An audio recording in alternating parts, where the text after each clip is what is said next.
MLC بلخیس Bano نے RML Nagar کا تفصیلی دورہ کیا اور علاقے میں موجود بنیادی سہولیات کی عدم دستیابی پر گہری تشویش کا اظہار کیا۔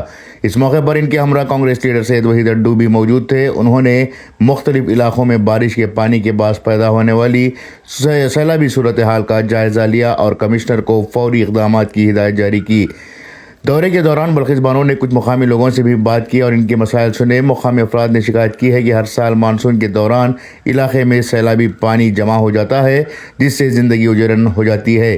بنیادی ڈرینیج سسٹم کی کمی کے باعث یہ مسئلہ مزید سنگین ہو رہا ہے۔ MLC بلخیس بانو نے یقین دلایا کہ حکومت اس مسئلے کو حل کرنے کے لیے فوری اور طویل مدتی منصوبہ بنائے گی۔ عوام کے مسائل کو حل کرنا ان کی اولین ترجیح ہے۔ بلخیس بانو نے متعلقہ حکام کو ہدایت دی ہے کہ وہ علاقے میں پانی کی نکاسی کے لیے جدید ڈرینیج سسٹم کا منصوبہ بنائیں اور اس پر جلد عمل درآمد ہو۔